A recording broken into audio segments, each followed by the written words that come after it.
असल में 25 जून 2019 को एक अनमैरिड कपल यानी कि एक लड़का और लड़की कुछ दारू की बोतल्स के साथ एक होटल रूम में पाए गए। पुलिस ने आकर उस होटल को सील कर दिया। होटल वाला कोर्ट में गया और केस कर दिया। सुनवाई हुई तो जज साहब ने सील करने वाली अथॉरिटीज को बोला कि भैया अपने देश में तो ऐसा कोई कानून है ही नहीं। अब ओयो होटल में रूम लेना इतना आसान नहीं होगा क्योंकि कंपनी ने अपने चेक इन नियमों में बड़ा बदलाव कर दिया है। ओयो की अनमैरिड कपल्स को वेलकम करने वाली पॉलिसी बैकफायर कर गई और कुछ वैसा ही हुआ जो टाटा नैनो के साथ हुआ था। Is stopping couple from having sex is the only social responsibility left। लोग भूख से मर रहे हैं, चिल्ड्रन मेल न्यूट्रिशन से मर रहे हैं, सोसाइटी पिछड़ती जा रही है। कॉलोनी की वही आंटियां जो 40 की उम्र आते आते खुद चलता फिरता बोलता हुआ सीसीटीवी बन जाती हैं, वो जब खुद 20 की थी तब। खैर, ये रिफ्लेक्शन भी तो है अपने देश की इस कठोर सच्चाई का कि जैसे ही खुद की जवानी खत्म हो जाती है तो इंडिया में हर कोई सडनली एक संत की तरह बिहेव करने लग जाता है। अब ये जो सेकंड फैक्टर है अनमैरिड कपल्स की पॉलिसी वाला, इसके बारे में सोचा कुछ और गया था, निकल के कुछ और आया। इसकी कहानी बड़ी इंटरेस्टिंग है, ध्यान से समझना। आज से कुछ महीने पहले उत्तर प्रदेश के मेरठ शहर में रहने वाले लोकल लोग और वहां के कुछ सामाजिक संगठन मिलकर ओयो की पॉलिसीज के खिलाफ एक पिटीशन फाइल करते हैं। पिटीशन ये कि अनमैरिड कपल्स के बीच ओयो रूम्स का बढ़ता हुआ क्रेज इन सामाजिक संगठनों के हिसाब से देश के यंगस्टर्स को गुमराह कर रहा है, भारत में वेस्टर्न कल्चर को प्रमोट कर रहा है और सोसाइटी के लिए फ्यूचर में बहुत खतरनाक साबित होगा। इस सब के चलते इस साल 2025 की शुरुआत में 5 जनवरी को ओयो अनाउंस करता है कि वो अपनी अनमैरिड कपल्स की पॉलिसी को चेंज कर रहे हैं और अब से ओयो में अनमैरिड कपल्स की एंट्री बैन की जाती है। ओयो रूम्स ने अपने एक नए फैसले में कहा है कि अब गैर शादीशुदा कपल्स को उसके होटल्स में रूम लेने की अनुमति नहीं दी जाएगी। इसका मतलब ओयो की न्यू पॉलिसी के अकॉर्डिंग अनमैरिड कपल्स को ओयो कंपनी से जुड़े हुए किसी भी होटल रूम या होम्स में एंट्री नहीं मिलेगी। एंट्री चाहिए तो शादीशुदा होना जरूरी है, सर्टिफिकेट दिखाओ, एंट्री पाओ। जैसे ही ये अनाउंसमेंट हुआ तो जैसा सोचा था अनमैरिड कपल्स की तरफ से वैसा ही रिएक्शन आने लगा। काफी सारे इंडियन यंगस्टर्स इस पॉलिसी के खिलाफ दिखाई दिए। उन्होंने बोला कि ओयो की ग्रोथ डाउन जा रही थी, इसलिए ओयो ने न्यूज में रहने के लिए सिर्फ ये एक मार्केटिंग स्टंट किया है। काफी यंगस्टर्स ये भी बोल रहे हैं कि इस पॉलिसी के साथ ही ओयो का अब डाउनफॉल स्टार्ट होने वाला है और अब ओयो पर ताला लगने से कोई नहीं रोक सकता। मिक्स्ड रिएक्शंस इतने विचित्र भी आने लगे कि कुछ लोग ये बोलने लगे कि अगर इंसान मैरिड होगा तो उसे ओयो जाने की जरूरत ही क्या है, घर है तो सही उसके पास। प्लस कुछ लोग ये भी बोलने लगे कि अब अगर शादीशुदा कपल कहीं घूमने जाएंगे और अगर ओयो में रुकेंगे तो उनको अपने साथ मैरिज सर्टिफिकेट ले जाना पड़ेगा क्या। अब इंडियंस बीइंग इंडियंस और समाधान तो इंडियंस हर चीज का निकाल ही लेते हैं, तो लोग अब ये भी बोल रहे हैं कि कोई दिक्कत नहीं है ओयो की पॉलिसी से। अनमैरिड कपल्स दोनों के नाम से अलग अलग separate single room side by side book कर लेंगे एंड ऑल सेट। अब चाहे लोग किसी भी प्रकार का रिएक्शन दे रहे हों, आप इस बात पर ध्यान दो कि ओयो की इस लेटेस्ट पॉलिसी के बारे में सच में पब्लिक में काफी मिस इन्फॉर्मेशन फैली हुई है। सिर्फ इस ओयो की पॉलिसी की बात नहीं है, अपने देश में अनमैरिड कपल्स और लवर्स के लॉज को लेकर भी काफी मिस इन्फॉर्मेशन फैली हुई है। लोगों को अंदाजा ही नहीं है कि पीडीए यानी कि पब्लिक डिस्प्ले ऑफ अफेक्शन को लेकर उनके बेसिक राइट्स क्या हैं। पीडीए मतलब पब्लिक में अपने पार्टनर के साथ इंटरेक्शन, जैसे अपने पार्टनर का हाथ पकड़ना, अपने पार्टनर को हक करना, किस करना एक्सेट्रा। इन चीजों के लिए इंडियन पीनल कोड के हिसाब से आपके अधिकार आखिर हैं क्या। इसलिए आज की इस 3D एनिमेटेड वीडियो में हम ये तो अच्छे से समझेंगे ही कि ओयो की लेटेस्ट पॉलिसी क्या है, ओयो ने ये अनमैरिड कपल वाली पॉलिसी क्यों इंप्लीमेंट की और इससे ओयो के बिजनेस पर क्या असर पड़ेगा। साथ ही हम ये भी समझेंगे कि अगर आप अपने पार्टनर के साथ एक होटल रूम में टाइम स्पेंड कर रहे हो तो पुलिस आके आपको परेशान कर सकती है कि नहीं। अगर आप अपने पार्टनर के साथ किसी पार्क, पब्लिक प्लेस या गाड़ी में टाइम स्पेंड कर रहे हो तो पुलिस आके आपको हैरेस करके आपके माता पिता का नंबर मांग सकती है कि नहीं। आपसे रिश्वत लेने के चक्कर में आपको जेल भेजने की धमकी दे सकती है कि नहीं एक्सेट्रा। लेकिन हर बार की तरह शुरू से शुरू करते हैं। देखो, ओयो के नए नियमों से अनमैरिड कपल्स को जो बड़ा झटका लगा है उसको अच्छे से समझने के लिए आपको ये समझना पड़ेगा कि साल 2012 चल रहा था और 19 साल का एक लड़का रितेश अग्रवाल ओरावल स्टेज नाम की एक कंपनी लॉन्च करता है। रितेश अग्रवाल की ये ओरावल स्टेज कंपनी 5 साल पहले 2007 में अमेरिका में लॉन्च हुई फेमस कंपनी एयरबीएनबी से लूजली इंस्पायर्ड थी। ओरावल स्टेज का मेन गोल था बजट होटल्स लिस्टिंग करना और टेक्नोलॉजी और इंटरनेट की मदद से कस्टमर्स एक्वायर करना। रितेश अग्रवाल की किस्मत तब पलटी जब उन्होंने थील फेलोशिप के लिए अप्लाई किया और लकीली साल 2013 में रितेश अग्रवाल फर्स्ट इंडियन बने जिन्हें थील फेलोशिप के थ्रू $1 लाख का यानी कि उस समय 2013 के हिसाब से 60 लाख रुपए का सपोर्ट मिला। थील फेलोशिप एक तरीके से स्कॉलरशिप की तरह ही है, बस इसमें फर्क इतना सा है कि कॉलेज की फीस देने की बजाय यंग इंडियंस को पैसा दिया जाता है ताकि वो कॉलेज छोड़ के अपने बिजनेस आइडिया में स्पेंड कर सकें। ये प्रोग्राम पेपैल को फाउंडर पीटर थील ने शुरू किया था और हर साल 23 की उम्र से नीचे नीचे के 30-40 बच्चे इसमें सेलेक्ट किए जाते हैं। खैर, साल 2013 में ही थिल फेलोशिप के बाद रितेश अग्रवाल ने ओरावल स्टेज को ओयो में रिब्रांड कर दिया और ऐसे जन्म हुआ उस ओयो कंपनी का जिसको आज 12 साल बाद अनमैरिड कपल्स का एक हब माना जाता है। कंपनी के मुताबिक ओयो असल में एक एक्रोनिम है ओन योर ओन का। अब आज ओयो की चाहे जो भी इमेज बन के रह गई हो, लेकिन जब रितेश अग्रवाल ने इस कंपनी को शुरू किया था उस समय उनका विजन काफी प्रोफाउंड था। रितेश अग्रवाल को पहले से ही पता था कि इंडिया में होटल ढूंढना और बुकिंग करना तो बड़ी प्रॉब्लम है ही नहीं, बड़ी प्रॉब्लम ये है कि इंडिया के होटल्स में एक क्वालिटी का स्टे कैसे मिले। इस क्वालिटी ऑफ स्टे वाले लूप होल को पकड़ते हुए रितेश ने ओयो के स्टार्टिंग के कुछ सालों में एक सिंपल बिजनेस मॉडल अडॉप्ट किया। ओयो अपने होटल पार्टनर्स को ऑनबोर्ड करता, स्मूथ बुकिंग से लेकर सभी इंपोर्टेंट सर्विसेज देने तक, जैसे running water, AC, free wifi, clean sheets वगैरह देने तक, यानी कि कंप्लीट गेस्ट एक्सपीरियंस देने का पूरा ख्याल खुद रखता। और मोस्ट इंपोर्टेंटली उस होटल की मार्केटिंग भी ओयो खुद करता। रेवेन्यू शेयरिंग परसेंटेज कुछ इस प्रकार का था कि 20% रेवेन्यू ओयो रखेगा और बाकी 80% रेवेन्यू होटल ओनर का हो जाएगा। अब चूंकि सारी ही सर्विसेज ओयो के होटल पार्टनर्स की इंप्रूव हो रही थी, ऊपर से ओयो उन होटल्स के लिए प्रमोशन भी कर रहा था, तो होटल्स की बुकिंग और होटल ओनर्स की टोटल कमाई काफी बढ़ने लगी। चूंकि होटल ओनर्स को काफी अच्छा फायदा मिल रहा था, तो ओयो का बिजनेस भी एक्सपेंड करने लगा और देखते ही देखते सिर्फ 3 सालों में, यानी कि साल 2016 तक ही ओयो इस देश की 100 सिटीज में अपनी प्रेजेंस बना चुका था और टोटल 5,500 होटल्स के साथ पार्टनर कर चुका था। फर्दर ओयो कंपनी की बढ़ती हुई ग्रोथ को देख के इन्वेस्टमेंट अपॉर्चुनिटीज खुलने लगी। सॉफ्टबैंक ग्रुप जैसे इन्वेस्टमेंट जाइंट ने अगस्त 2015 से साल 2019 के बीच, यानी कि सिर्फ इन 4 सालों में ही 1.5 बिलियन यूएस डॉलर्स का इन्वेस्टमेंट ओयो में किया, यानी कि लगभग 9-10 हजार करोड़ रुपए का इन्वेस्टमेंट। लेकिन ऐसा भी नहीं है कि इन्वेस्टमेंट मिलते ही ओयो की ग्रोथ बेटर एंड बेटर ही हुई हो। इस बारे में बात करने से पहले आपको मैं ये बता दूं कि ओयो के बारे में बहुत सारी इंपॉर्टेंट इनसाइट्स जो मुझे मिली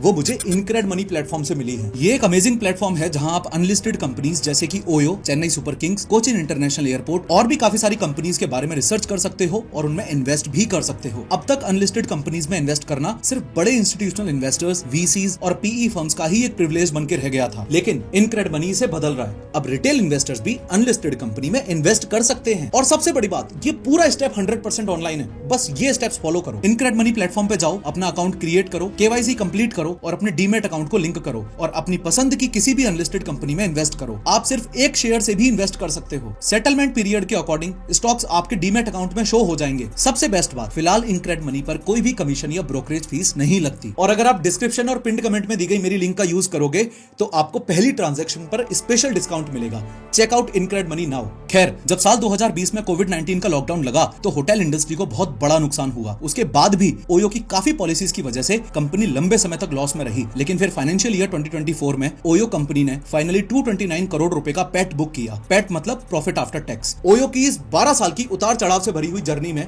2 इंपॉर्टेंट फैक्टर्स ऐसे थे जिसकी वजह से ओयो हमेशा ही यंग इंडियंस के बीच में एक चर्चा का विषय रहा। सबसे पहला फैक्टर था बजट प्राइसिंग का और दूसरा फैक्टर था अनमेरिड कपल्स की पॉलिसी का। फर्स्ट फैक्टर बजट प्राइसिंग को एक एग्जांपल की मदद से समझो कि मिनिस्ट्री ऑफ टूरिज्म के हिसाब से साल 2021 में टोटल टूरिज्म नहीं, सिर्फ स्पिरिचुअल टूरिज्म में ही 67.7 करोड़ विजिटर्स ने पार्टिसिपेट किया और लगभग $8 बिलियन का रेवेन्यू जनरेट हुआ। Just like all other forms of tourism, इस स्पिरिचुअल टूरिज्म में भी यंग इंडियंस का काफी बड़ा पोर्शन रहता है। कॉलेज में पढ़ने वाले स्टूडेंट्स या कॉम्पिटिटिव एग्जाम्स की तैयारी कर रहे बच्चे ग्रुप्स बना के कई बार हिल स्टेशंस और बड़े बड़े मंदिरों में घूमने जाने का प्लान बनाते ही रहते हैं। अब इस कैटेगरी के यंग इंडियंस जो अभी तक अपने पैरों पर खड़े नहीं हुए हैं, वो मोस्टली पॉकेट मनी पर डिपेंडेंट होते हैं और स्टे के लिए लो बजट होटल्स प्रेफर करते हैं। ऐसे में पिछले कई सालों में इनका साथ दिया है ओयो रूम्स ने। ओयो रूम्स को ऐसे रैंडमली अनमैरिड कपल्स के साथ जोड़ देने से आप ये बात इग्नोर नहीं कर सकते कि 1,000 रुपए से 5,000 रुपए के बीच मिलने वाले होटल रूम्स ने ग्रुप में आने वाले येट टू बी एम्प्लॉयड दोस्तों की काफी ज्यादा मदद की है। अब ये जो सेकंड फैक्टर है अनमैरिड कपल्स की पॉलिसी वाला,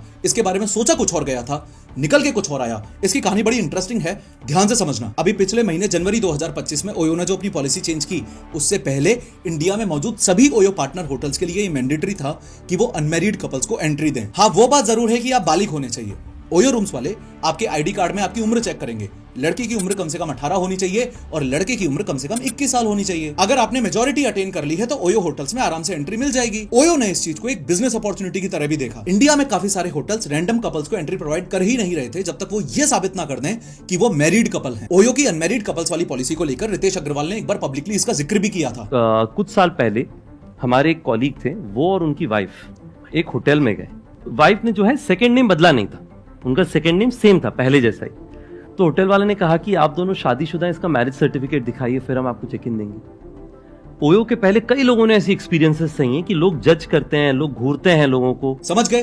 अब ओयो के फाउंडर रितेश अग्रवाल के हिसाब से तो एक्सपेक्टेशंस ये थी कि अनमैरिड कपल से लेके फैमिलीज तक, छोटी से छोटी बिजनेस मीटिंग से लेके कॉर्पोरेट क्लाइंट्स तक सब ओयो होटल्स को यूज करेंगे। लेकिन धंधा बनाने का सबसे मसालेदार पार्ट ही ये होता है कि जरूरी नहीं आपके दिमाग ने पेन पेपर पर जो प्लान बनाया है, ग्राउंड रियलिटी और इंप्लीमेंटेशन एग्जैक्ट वैसा निकल के आए। ओयो की अनमैरिड कपल्स को वेलकम करने वाली पॉलिसी बैकफायर कर गई और कुछ वैसा ही हुआ जो टाटा नैनो के साथ हुआ था। हम सबको पता है कि टाटा नैनो के फेलियर का सिंगल मोस्ट रीजन ही ये था कि अगर कोई इंसान टाटा नैनो चलाता था तो सोसाइटी में उसकी इमेज ये बनती थी कि ये तो कोई सब स्टैंडर्ड लोअर मिडिल क्लास आदमी है जिसने बस ऐसे ही काम चलाने के लिए गाड़ी ले ली है। आज भी अपने देश में इंसान की गाड़ी देखकर उसकी औकात का आकलन किया जाता है। बजट फ्रेंडली होटल्स और अनमैरिड कपल्स पॉलिसी, ओयो के इन दोनों फैक्टर्स को कंबाइन करके देखोगे तो बहुत इजीली समझ आ पाएगा कि मैं क्या कहने की कोशिश कर रहा हूं। सस्ता होने की वजह से और मेजॉरिटी एज अटेन करने वाले सभी अनमैरिड कपल्स को एंट्री अलाउ कर देने की वजह से ओयो रूम्स एंड होटल्स की इमेज एक छपरी होटल और चादर बदलू काइंड ऑफ होटल की इमेज बन के रह गई। अगर आप एक रूम फुल ऑफ पीपल में अपने दोस्त से कोई बात कर रहे हो और बात करते वक्त आपके मुंह से ओयो शब्द निकले बस थोड़ा सा लाउडनेस के साथ, तो उस रूम में मौजूद लोग आपको ऐसे देखेंगे जैसे आपने क्या ही बोल दिया हो, जैसे आप कुछ अनैतिक बात अपने दोस्त से कर रहे थे क्या। इसलिए कुछ लोगों का मानना है कि ओयो ने जो रिसेंट चेंज अपनी पॉलिसी में किया है वो अपनी इमेज क्लियर करने के लिए किया है। ओयो की अनमैरिड कपल्स के अगेंस्ट लागू की गई नई पॉलिसी के आसपास मिस इन्फॉर्मेशन भी काफी है। असल में काफी समय से मेरठ के अलावा कई शहरों में भी लोग ओयो के खिलाफ विरोध प्रदर्शन कर रहे थे। इतना इजी होटल एक्सेस एक हब बनता जा रहा था ओवर ड्रिंकिंग के केसेस का, ड्रग्स के केसेस का, लेट नाइट पार्टीज के केसेस का, रेप्स एंड मर्डर्स के केसेस का। इनफैक्ट इन मेनी केसेस लोग प्रोस्टिट्यूट्स को ओयो में ले जाकर उनके साथ टाइम स्पेंड कर रहे हैं और ओवरऑल आसपास की कॉलोनीज के लोगों की कंप्लेन यही थी कि आपराधिक गतिविधियां बढ़ रही थी। सरला देवी नाम की एक महिला ने यह बताया कि अब ये कंडीशन हो गई है कि एक 2 रूम अपार्टमेंट पर आप भी ओयो का साइन लगा दो तो वो एक होटल की तरह ट्रीट किया जाने लगता है। यहाँ तक कि स्कूल गोइंग बच्चे भी इन ओयो होटल्स में टाइम स्पेंड करने जा रहे थे, जिससे आसपास रहने वाले बच्चे और एनवायरनमेंट अफेक्ट हो रहा था। सिविल सोसाइटी से पढ़ने वाले इस प्रेशर की वजह से ओयो ने उत्तर प्रदेश के मेरठ शहर में ये पॉलिसी चेंज कर दी। ध्यान रखना, ये अनमैरिड कपल्स की एंट्री बैन होने वाली पॉलिसी पूरे इंडिया में नहीं बल्कि फिलहाल देश के सिर्फ एक शहर में, मेरठ में लागू हुई है और वहां भी ओयो ने इस पॉलिसी को ऑप्शनल कर दिया है। दिस मींस जो ओयो के पार्टनर होटल्स हैं, डिसीजन उनके ऊपर छोड़ दिया है कि वो अपने आसपास के माहौल को देखें। अगर आसपास की सोसाइटी को दिक्कत नहीं है तो अनमैरिड कपल्स को एंट्री दो, वरना मत दो। सिंपल। ओयो ने ये भी बोला है कि मेरठ में कैसा रिस्पॉन्स आएगा उसके बेसिस पर ही हम ये डिसाइड करेंगे कि ये पॉलिसी हमें पूरे देश में बाकी के शहरों में लागू करनी है कि नहीं। अब ये बात तो एक अनपढ़ आदमी को भी आसानी से समझ आ जाएगी कि ओयो ने अभी फिलहाल जानबूझकर सिर्फ एक ही शहर में फैसला लिया है। मेरठ जैसे शहर के लिए यह फैसला ओयो के लिए सही हो सकता है, लेकिन मेट्रोपॉलिटन सिटीज जैसे दिल्ली और मुंबई या फिर हिल स्टेशन, इन जगह पर अगर ओयो ने इस प्रकार का फैसला लिया तो उसे भारी नुकसान हो सकता है। टियर 1 टियर 2 सिटीज से बिलोंग करने वाले अनमैरिड कपल्स ओयो को बहुत बड़ा बिजनेस दे रहे हैं। मार्केटिंग स्टंट लोग इसको इसलिए मान रहे हैं क्योंकि लोगों को लग रहा है जैसे सिर्फ परसेप्शन चेंज करने के लिए कि अब हम गर्लफ्रेंड बॉयफ्रेंड वाला चद्दर बदलू होटल नहीं, फैमिली फ्रेंडली होटल चेन बन रहे हैं। देश में ये बात फैलाने के लिए ये फैसला लिया गया है। वैसे ओयो के इस अनाउंसमेंट के बाद यंगस्टर्स का रिएक्शन काफी एग्रेसिव था। कुछ लोगों ने बोला कि article 21 constitutional right to life and personal liberty का सरासर वायलेशन है। Is stopping couple from having is the only social responsibility left. लोग भूख से मर रहे हैं, चिल्ड्रन मेल न्यूट्रिशन से मर रहे हैं, सोसाइटी पिछड़ती जा रही है। यहां तक कि रोड पर अगर किसी जानवर का एक्सीडेंट हो जाए तो बेचारा तड़प तड़प के मरता रहता है और लोग साइड में खड़े होकर देखते रहते हैं। खैर, ये रिफ्लेक्शन भी तो है अपने देश की इस कठोर सच्चाई का कि जैसे ही खुद की जवानी खत्म हो जाती है तो इंडिया में हर कोई सडनली एक संत की तरह बिहेव करने लग जाता है। कॉलोनी की वही आंटियां जो 40 की उम्र आते आते खुद चलता फिरता बोलता हुआ सीसीटीवी बन जाती हैं, वो जब खुद 20 की थी तब इस पूरे मुद्दे पर India adults versus old age हिस्सों में बटा हुआ है, वो तो ठीक है, लेकिन सबसे इंटरेस्टिंग बात यह है कि अपने लीगल कोर्ट्स इस मुद्दे को कितनी चालाकी से एड्रेस करते हैं। देखो, पीडीए यानी कि पब्लिक डिस्प्ले ऑफ अफेक्शन का सिंपल सा मतलब होता है कि पब्लिक प्लेस जैसे parks, mall, shops, cinema halls etcetera में आप अपने पार्टनर के प्रति अफेक्शन दिखाते हुए क्या क्या पब्लिक एक्ट्स कर सकते हो, जैसे अपने पार्टनर का हाथ पकड़ना, उसको किस करना, उसको हक करना, ये सब पब्लिक डिस्प्ले ऑफ अफेक्शन है। अब दुनिया में तो कई जगहों पर पीडीए लीगली एक्सेप्टेबल भी है, लेकिन इंडिया में इस पर लीगल रिस्ट्रिक्शंस हैं जो कि सेक्शन 294 के अंडर आते हैं। और यहीं से ही जन्म होता है इन सवालों का कि क्या इंडिया में पब्लिक प्लेस में किस करना लीगल है कि नहीं, क्या पार्क में और गाड़ियों में बैठे हुए कपल्स एक दूसरे के साथ टाइम बिता सकते हैं कि नहीं,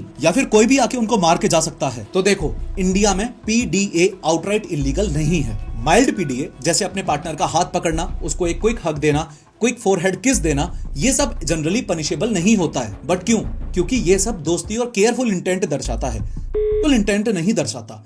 जनरली सोसाइटी में लोगों को इस चीज से प्रॉब्लम नहीं होती, लेकिन इंटीमेट पीडीए जैसे प्रोलॉन्ग्ड किसिंग या फिर making out in public intent को दर्शाता है। इससे आसपास मौजूद लोग बहुत ज्यादा अनोइंग या अनकंफर्टेबल फील कर सकते हैं और आसपास मौजूद छोटे छोटे बच्चों पर गलत इंप्रेशंस पड़ सकता है। इसलिए यह सब सेक्शन 294 के अंडर एक ऑब्सीन एक्ट माना जाएगा और इंटीमेट पीडीए को इलीगल मानते हुए आपको सजा हो सकती है। इन शॉर्ट सेक्शन 294 के अंडर आपको सजा तब होगी जब ये कंडीशंस पूरी होंगी। पहली कंडीशन, आपने पब्लिक में या तो कोई अश्लील शब्द का इस्तेमाल किया हो या फिर कोई अश्लील गाना गाया हो या फिर कोई ऑब्सीन एक्ट किया हो। दूसरी कंडीशन ये, आपने इन तीनों में से जो भी किया उसकी वजह से सोसाइटी में कोई परेशान हुआ हो, कोई डिस्टर्ब हुआ हो या फिर मॉरली वो समाज के खिलाफ हो। अभी तक आपको समझ आ गया होगा कि सेक्शन 294 में जिस ऑब्सीनिटी या फिर ऑब्सीन एक्ट की बात की जा रही है वो कितना ज्यादा सब्जेक्टिव है। सब्जेक्टिव शब्द का मीनिंग ये हुआ कि मान लो कोई कार है, अब हो सकता है आपको वो कार बहुत ब्यूटीफुल लगे बट मुझे एकदम नॉर्मल लगे, या फिर कोई डॉग है, हो सकता है आपको वो क्यूट लगे लेकिन किसी दूसरे इंसान को जैसे कि आपके दोस्त को क्यूट ना लगे, एकदम नॉर्मल लगे। सेम कॉन्सेप्ट सोसाइटी में ऑब्सीनिटी का भी होता है। ऑब्सीनिटी इस फैक्टर पर डिपेंड करती है कि जो व्यूअर्स का ब्रेन है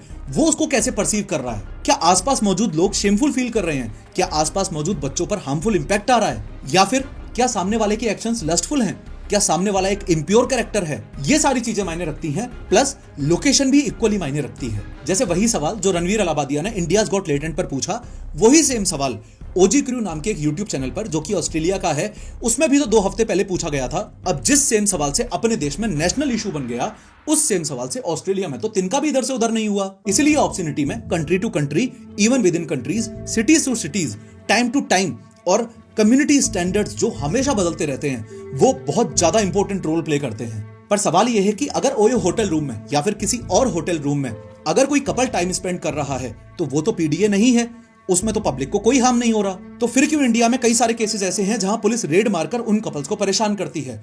क्या पुलिस को होटल में मौजूद कपल्स को परेशान करने का हक है?